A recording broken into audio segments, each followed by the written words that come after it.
To the fight between Apple and the FBI, Apple CEO Tim Cook says letting the government hack into an iPhone would be bad for America. Roll tape.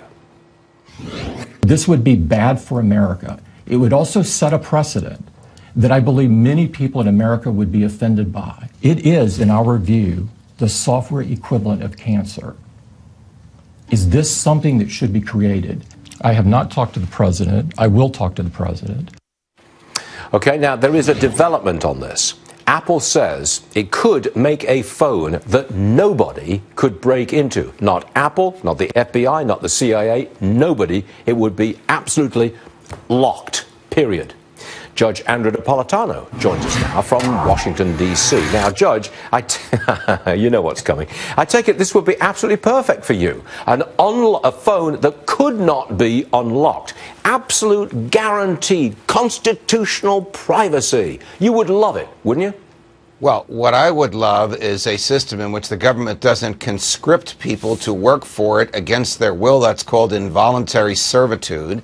And none other than General Michael Hayden, former director of the CIA, former director of the NSA, the architect of the "we shall spy on everybody all the time" in the United States of America, and I might add a dear friend of mine, agrees with me on this, that if Apple is forced to create a key, and if that key is used so much as once, the imprint of the key in the Internet will be made known to professional hackers worldwide, and no one, including the government security, will be safe. That was a brilliant avoidance of the question, which I will repeat. If there is indeed an iPhone which cannot be unlocked, nobody, but nobody, can ever get into it, you would welcome that.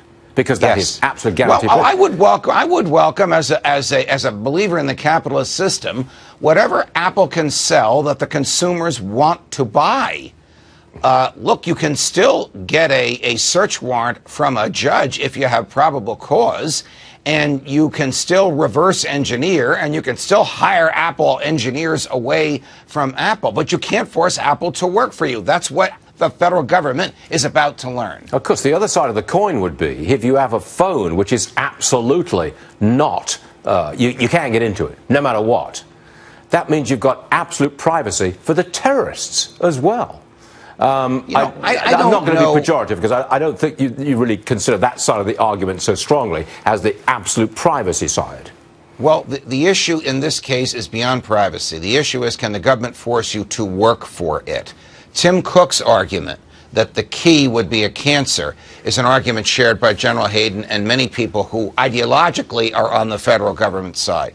My argument is the constitutional one, that since the 13th Amendment, which prohibits involuntary servitude, the government can't come to you, Stuart Varney, or Tim Cook and say, you will work for us whether you want to or not. It simply doesn't have the authority to do that. But philosophically, I mean, how could Apple make a phone that Apple can't break into? That's like saying, can God make a rock so heavy that he can't lift it? How can Apple make a device that it doesn't understand? You know what I would really like, Judge? I'd like the authorities to lie. I'd like the authorities to say, oh, we can't get into this iPhone. There's no way we can figure out what's getting into this iPhone, and yet they can. Lie through their back teeth, confuse the enemy, ruin the enemy. That's what I want to see. You'll be happy to know that under prevailing Supreme Court opinions, the authorities are permitted to lie, whether they're interrogating a common crook, Hillary Clinton, or a terrorist. Oh, no, whoa. Now he's gone off on a tangent, but it's okay. It would be constitutionally protected lying.